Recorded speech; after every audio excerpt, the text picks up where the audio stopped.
and welcome to the X22 Report. My name is Dave, and this is episode 425, and today's date is July 27th, 2014, and the title of this episode is The Next False Flag, We're Coming for You, Barack Obama. That's right.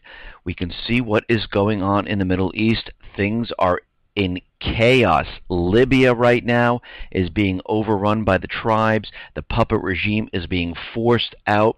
The U.S. is taking precautions and they're evacuating the embassy.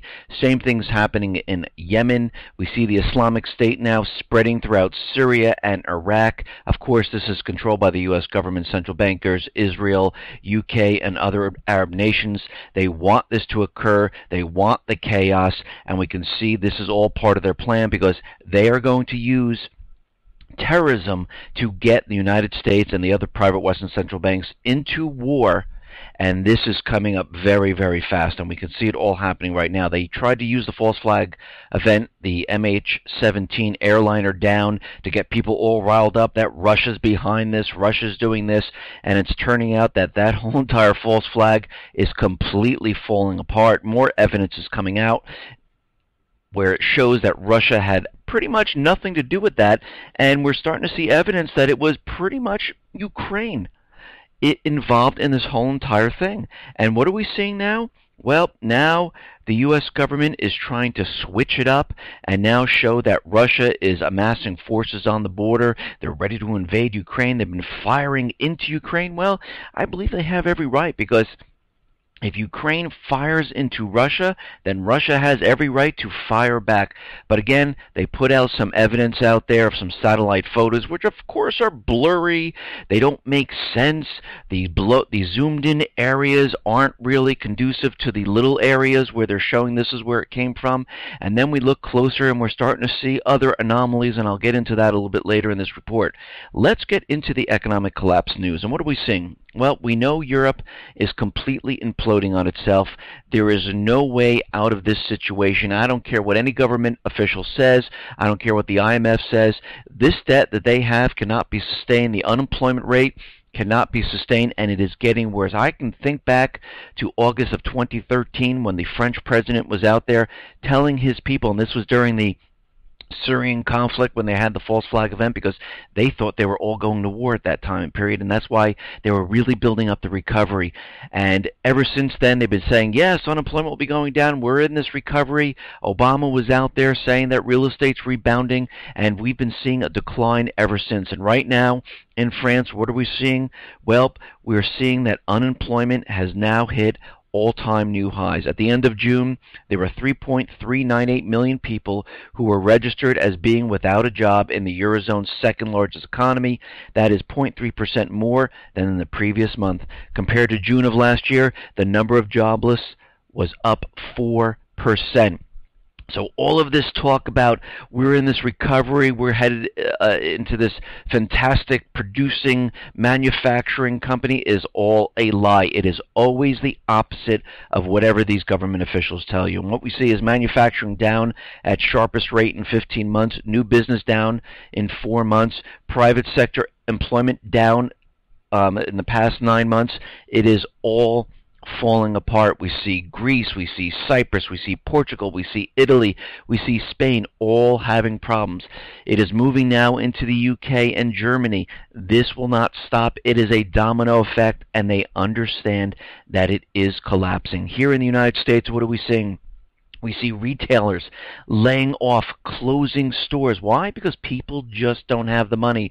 We know the unemployment numbers are completely fake. They're manipulated. It's an illusion. And right now their illusion is completely separating itself from the reality of the economy. And we see real estate is now declining, prices are coming down, mortgage originations, refinancing, all plummeting by 66%, and it's really starting to fall apart. Amazon has reported that their revenue is down. They missed and they have about $126 million loss.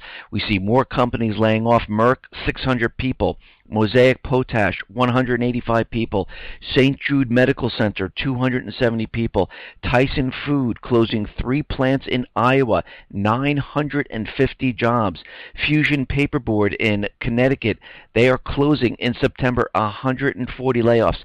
If the economy is booming, why do we see so many companies closing down, laying off people? Why is Microsoft laying off 18,000 people? Why is Dell, Sony, Barclays, RBS, Staples, Lowe's, Coldwater Creek, why are they closing businesses, laying off people, closing stores? We're seeing this continually happen. It is nonstop, and it's not going to stop. It's actually going to get worse. And we just saw that real estate, new home construction down 20%. People are not buying homes. The only thing that's going on there is the free money from the Fed filtered into hedge funds and investment companies, and foreign capital flowing in, paying cash to buy these homes. These are not real Americans.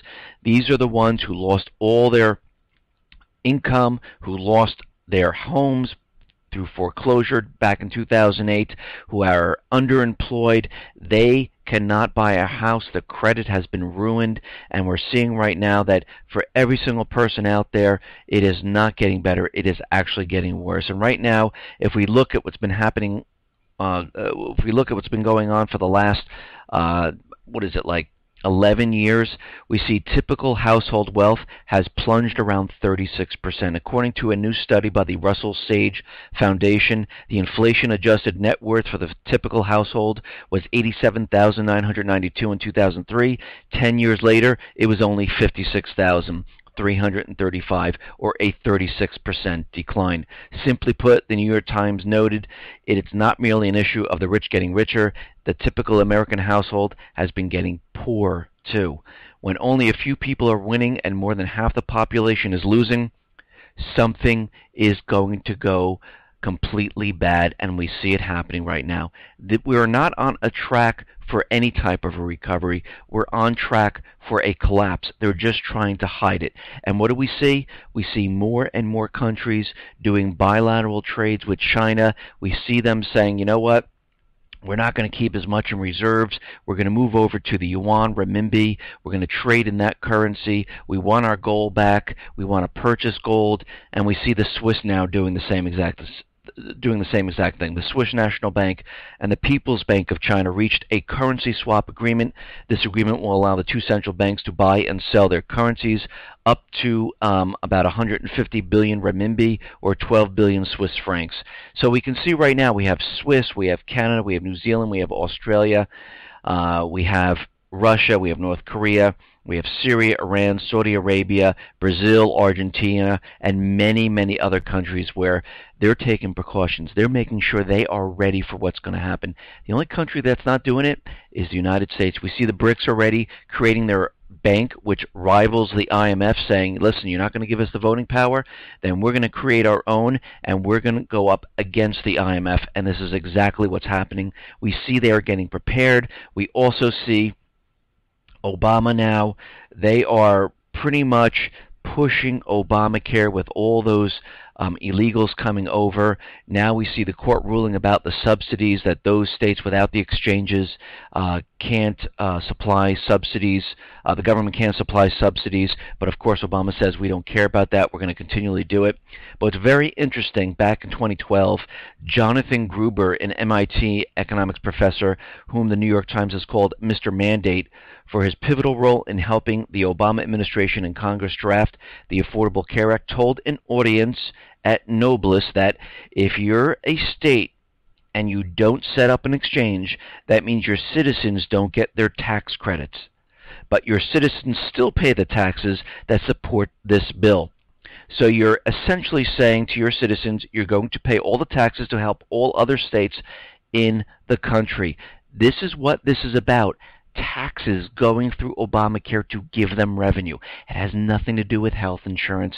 That's why there's penalties on there, and we're seeing right now those states who really decided not to take and implement exchanges, they can't get the subsidies from the government. And what's very interesting is that the illegals are going to those states that don't have exchanges. A lot more are going to those states than to the states that have exchanges, and the government is giving subsidies to all of those states. It's very, very interesting. Now, Obama is out there, and we know they have ads running down in Central America, bringing the teenagers up on the Beast, which is a Kansas City corporation that owns that railroad, and they're bringing up through Mexico. The criminal entities are being paid off. They're bringing them right over to the United States. They're coming across the border, and of course, once they're across the border, the law protects them, and they have to see an immigration judge, and we understand that 90% of them aren't even showing up. And then they are transferred to about 23 different states inside the United States. 14 of those states are those states without state exchanges, but they're still getting subsidies from the government. And we see right now, Obama said after the meeting with Vice President Joe Biden that the president of Guatemala, Honduras, and El Salvador will need to take action now and less talk. Well, let's see, you planned this whole entire thing, and now you're using lip service to make everyone believe that you're handling the situation, and they want Central America to really get a handle on this. And we can see this is a complete setup. This is just to get the people, to let everyone out there believe that he's trying to do something. No. In the shadows of all of this going on, he's the one who's bringing them all up here. And Obama played down a proposed pilot program that his administration is considering that would give refugee status to young people from Honduras. The White House officials said the plan, which could be extended to Guatemala and El Salvador, would involve screening youth in their home countries to determine whether they qualify for refugee status. Now, an unnamed White House official said, and they told reporters that, yes, Obama is considering granting refugee status to minors and young adults now in Honduras. And you know, whatever the government officials say, like Obama, that he's, oh no, we're not going to do that, you know it's always the opposite. So you know they're going to give them all refugee status because this is what the UN has said they should do. And we can see they're going to definitely push this, and you can see that they're going to give them refugee status, and they'll be allowed to stay in the country, and more will come into this country.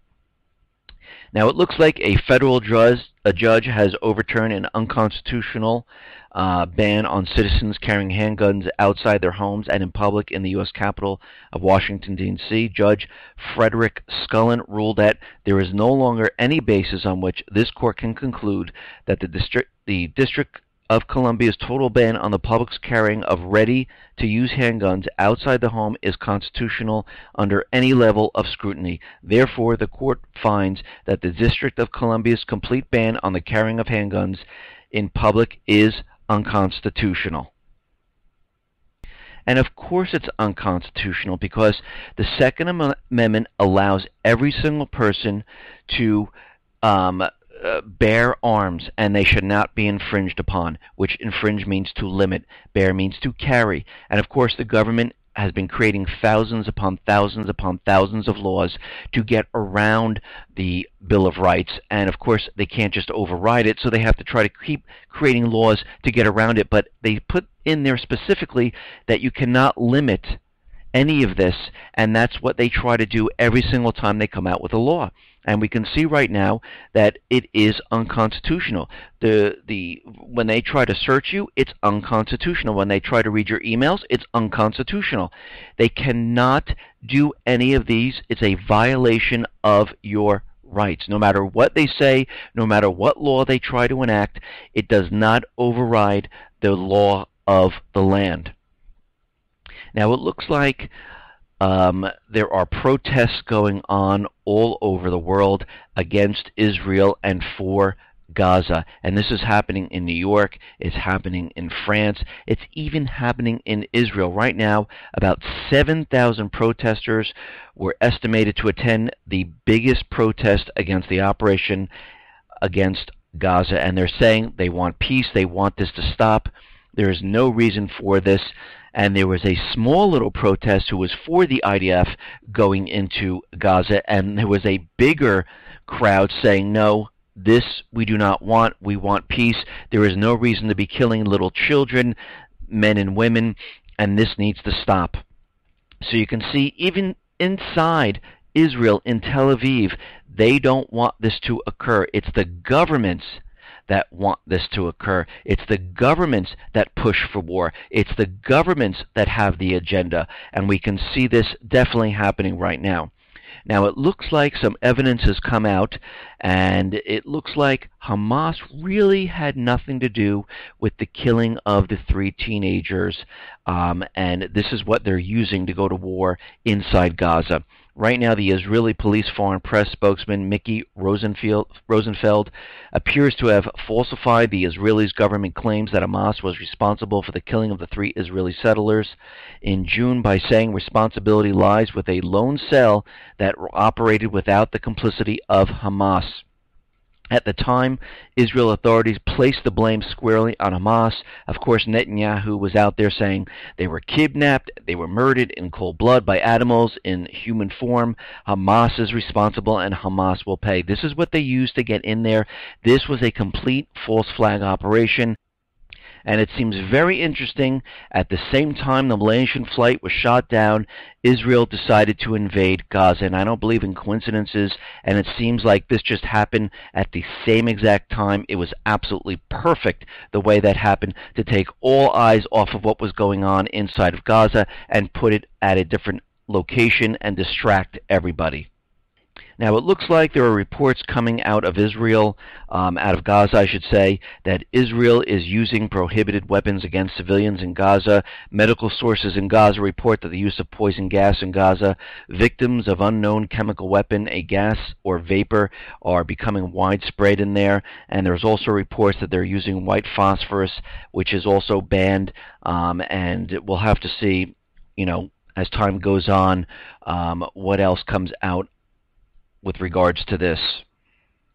Now, in the beginning, when this Malaysian flight came down, it looks like the BBC was reporting on it, and they were starting to interview some of the locals around the area, and some of the locals started to say, yes, there were fighter jets that were flying behind the Malaysian airline flight, and one of the locals even said, yes, we saw them firing upon the airliner, and all of a sudden, BBC pretty much took down the reporting. They removed it from YouTube, but some people have downloaded it already. I left it here on this report so you can see the video.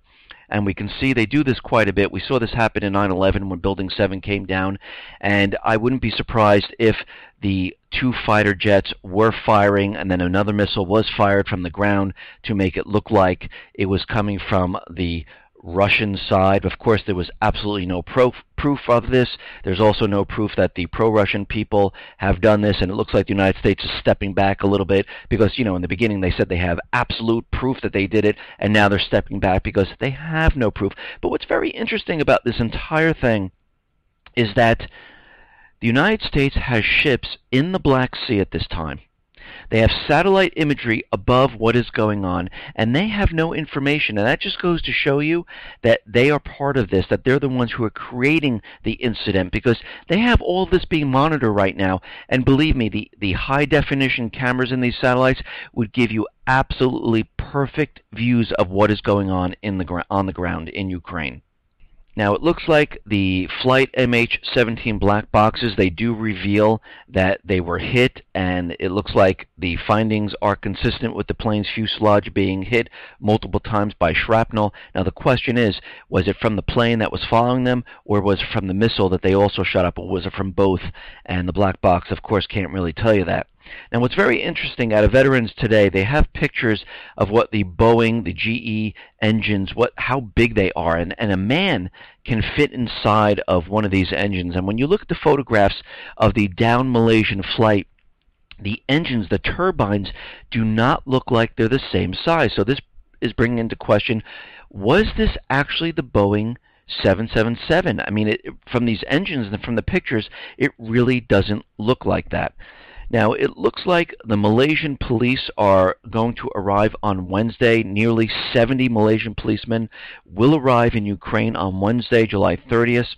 and this is part of the international group, and they are working with the People's Republic of Donetsk. They're giving them safety, they're giving them free reign of the area, and it looks like the fighting in Donetsk has intensified. Now the question is, why would the Ukraine government intensify the fighting during an investigation? Well, they don't want certain things to come out. Just like the voice recordings, they seem they're holding on to them, and they don't want those out because those are with the air traffic controllers, and they don't want that coming out. And of course, we had a Spanish air traffic controller telling everyone what actually happened and how Ukraine forces came in there and started to tell them to leave, how they were confiscating everything. And we can see that this is a complete cover-up. Now, it looks like the U.S. right now is going on with other reporting about Russia and how they're building up troops on the border. And every time they do this, it seems to be that it's a lie. It's false. It's never what they're saying. Or if they show any type of satellite imagery, it's from a year ago. And Marie Harf was out there saying that we have this proof, we have this proof. And of course the reporters are out there saying, listen, you keep saying you have this proof, but you never show us the proof. We're not just going to take your word for this anymore because you're backing off that it was Russia and you told us you had solid proof and it didn't exist. And now they're saying they have absolute solid proof that Russia is firing missiles into Ukraine. Well, the first thing is, yes, if Russia's being attacked and Ukraine forces are shelling into Russia, they have every right to fire back. Now, first of all, we know a military jet did fly into Russia. We also know they drove a tank into Russia and just left it there. And right now, the U.S. is out there, and they produced more satellite info and images. And this time, I have to say, they did put the 2014 date on it. But it's from a third-party company that they're using. It's not from their own intelligence. And that's a little strange. And also, the satellite imagery is a little blurred. It's not very sharp.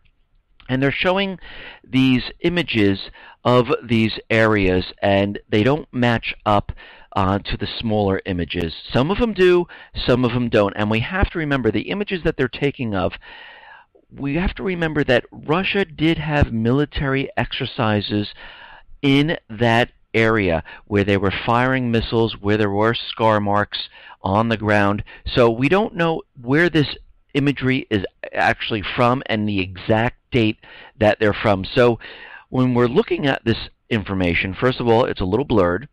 I would expect a lot better from an HD camera in satellite. Why didn't the U.S. government use their own satellite imagery or the ships off in the Black Sea to corroborate any of this? And why don't the images actually match? Because they're blowing up these smaller areas, and we're showing a bigger one, and the ground and the other evidence where you see, light and dark, railroad tracks, road tracks, they really don't match up whatsoever. And if you want to see those pictures, I do have a link on the report. And we can see right now that really all the evidence that they're producing is not the best evidence. And I hate to say this, the satellite imagery and everything else, this is just worthless.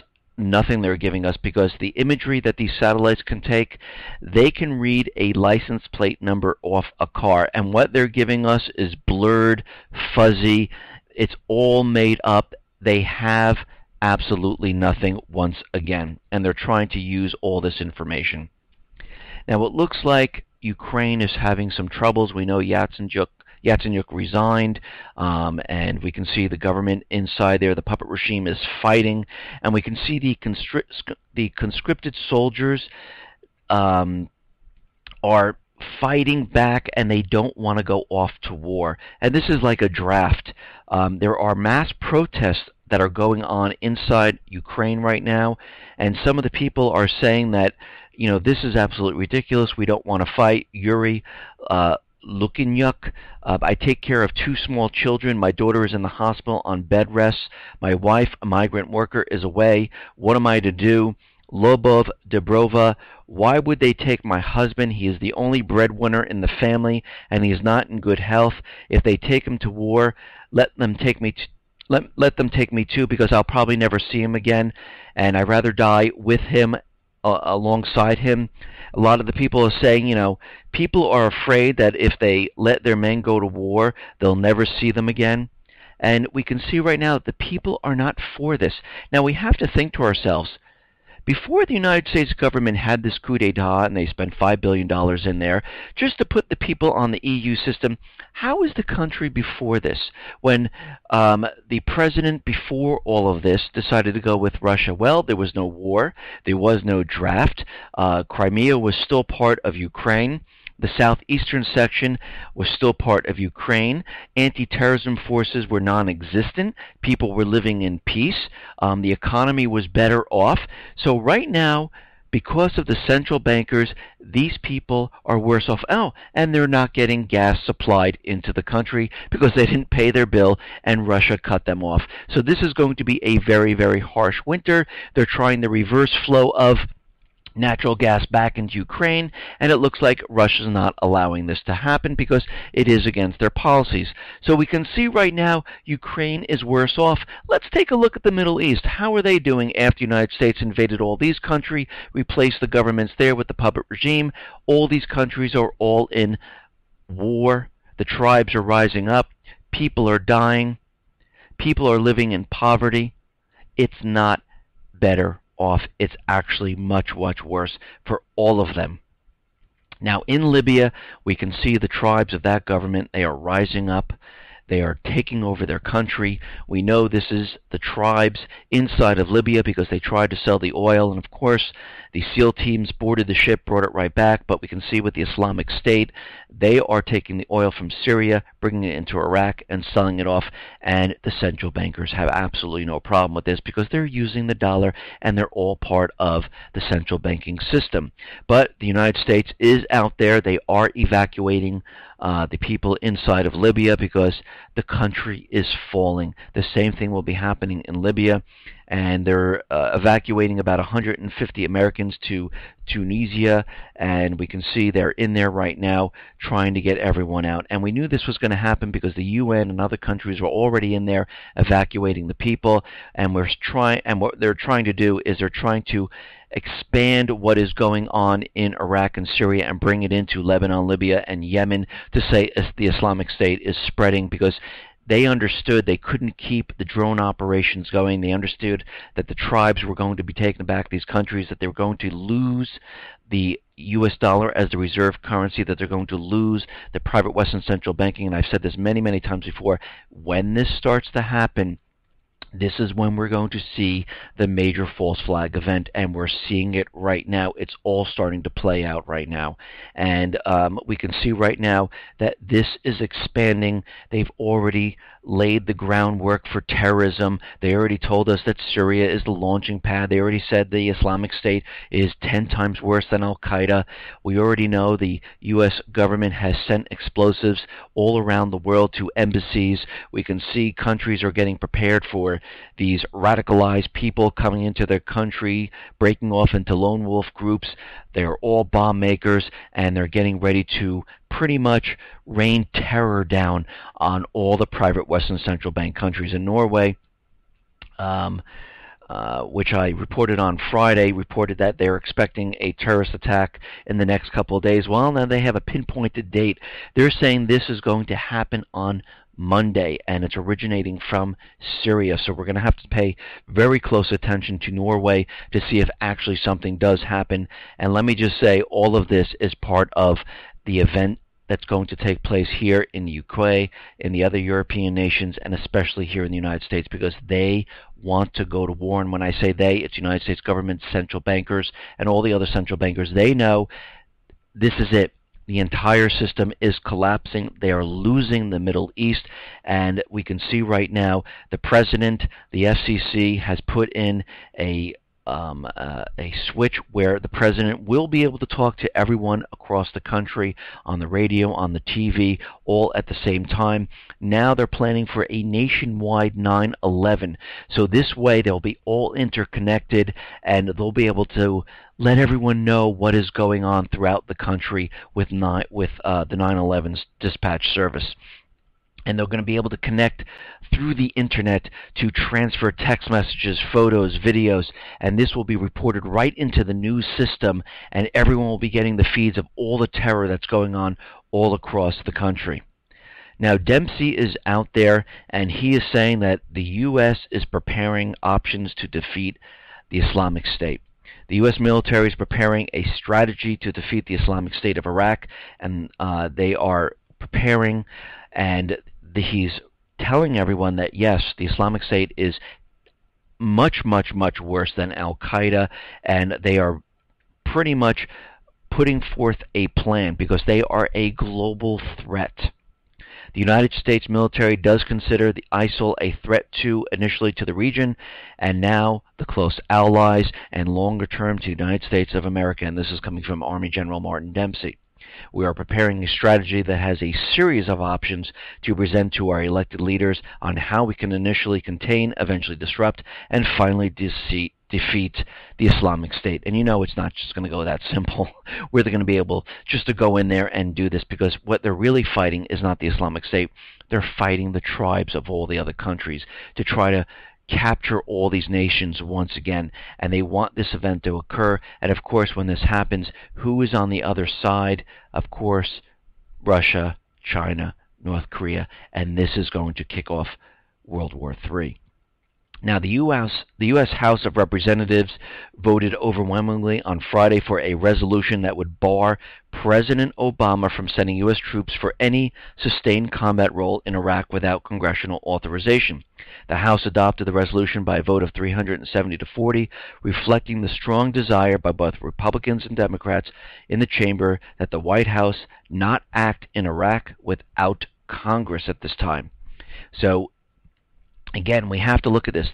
The U.S., the Obama administration, really can't do much right now inside Iraq because the Islamist State has not attacked the United States. So there's really no threat at this time. Well, until they do something like a special event. But what's interesting is that the United States is increasing its military presence in Iraq, deploying additional troops right now, helicopters, drone aircraft, in response to security concerns in the face of the Sunni Islamist militants. Now, there's two things going on in Iraq. We have the Islamic State, and we actually have the tribes in Iraq rising up right now. And this is why they keep switching back and forth from the Sunni Islamists and the Islamic State. Because we have Yemen, Libya, we have the tribes there rising up. The Sunni people saw an opportunity, and they are rising up. And these are the people that are actually going to be fighting. The Islamic State is part of Israel, UK, and the United States government. Now, Dr. Jim Garrow, he is out there, and he is giving a warning. Dr. Jim Garrow is a former Nobel Peace Prize nominee and a self-proclaimed ex-CIA agent who was terminated by Barack Obama. And he is saying that this next event that's going to occur is going to target shopping malls. The method will be with explosive devices meant to inflict suffering and death and to wound as many as possible. This is a terrorism in its lowest form. The purpose is to inflict fear in the hearts of Americans through this targeting of where we go to shop and relax. The date will be a significant one for the Islamists. The event will happen simultaneously across America at hundreds of locations. So this is not just one location. I've said this before. They will need to hit around the country all at once. And I think this is actually going to be worse. I think they're going to use cyber attacks. I believe they're going to knock out power in different areas, and I believe they're going to bring down the financial institution, because we have to understand that there are malware, digital bombs that they're blaming on Russia, and we also understand now they're saying that the Islamic State does have the capability to cyber attack the power grids and the financial institutions. And he said that, be warned, my sources on this are impeccable. I lay my 100% record of reliability on the line. So he's saying this is definitely going to happen. Yes, it is. Now, we see video coming out showing that Syria's Al-Qaeda affiliate has released a video of U.S. suicide bombers who blew himself up at an army post. Now, they want everyone to get used to that the United States radicalized people could become suicide bombers inside the country. The same thing in Europe, the same thing in UK. They want us to understand that this is going to happen, and they could be suicide bombers that were radicalized. They were in Syria, they are here now, and they're going to be used. Now, the Islamic State leader has said that he is threatening now President Barack Obama, and the quote is, "We're coming for you, Barack Obama," the group threatened. The group's insurgence inside the country has drawn the attention of U.S. officials who have called it worse than Al-Qaeda, and they're very worried about this latest threat that they're coming after Barack Obama. This whole thing is being completely staged in advance. They want everyone to believe that they're coming in here and it is going to be them. But we know better. We understand this will be an inside job. Why is this occurring right now? Because they are losing the Middle East. Once the tribes take over the countries and sell the oil not using the dollars then will flow back here to the United States, because the rest of the countries do not have to keep the dollar in reserves. So the value of the dollar will decrease here and prices will skyrocket. And we can see this occurring right in front of our eyes right now.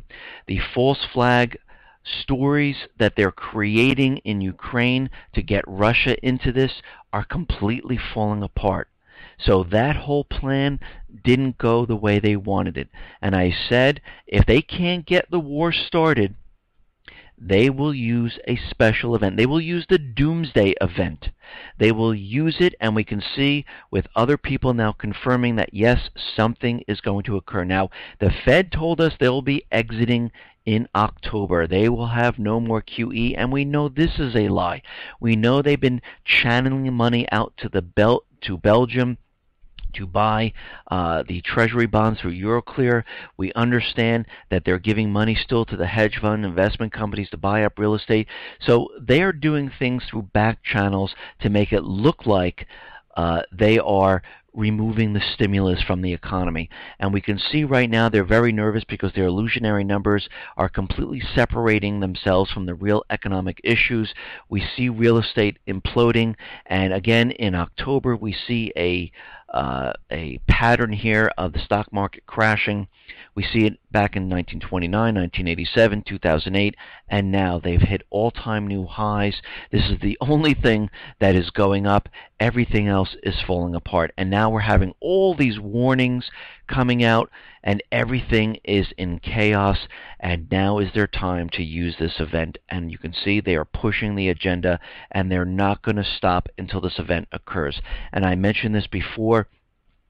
We're going to go through this summer. Things are going to definitely fall apart. We're going to see more false flag events occur to bring Russia into the mix, to bring China into the mix, to bring the Islamic State into the mix, because they need to build this story. And once they have it built enough, this is when it's going to come home. This is when we're going to see the multi-stage false flag events occur.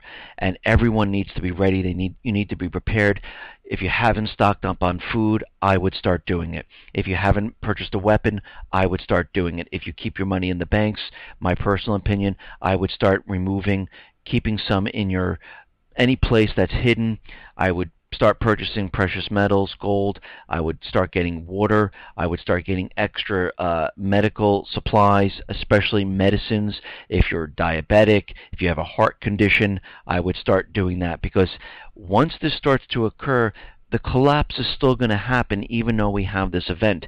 The event will allow them to say, let's go to war, to cover up what is going on. Of course, the collapse will still be occurring. They'll just blame it on another group or country. But the collapse will not stop. It will continually happen, and it will get worse as time goes on. But their story would be that, oh, it was Russia, it was the Islamic State, this is why this is happening. We told you you were in a recovery, and we will know better that this had nothing to do with any of that, and people who are sleeping will be unprepared. They'll be rioting, they'll be picketing, They'll be scared. They'll be going into the supermarkets trying to get whatever they can get. And that's why they have DHS. That's why the Federal Reserve have their own special police force. You can see how this is all coming about right now. We understand the EU has their police force. UK had their delivery of water cannons. So all of this is starting to all fit into place. We'll be coming out of the summer into the fall, and everybody needs to be ready. Listen, everyone, thanks a lot for listening. Be well, be safe, and especially be prepared. Thanks a lot.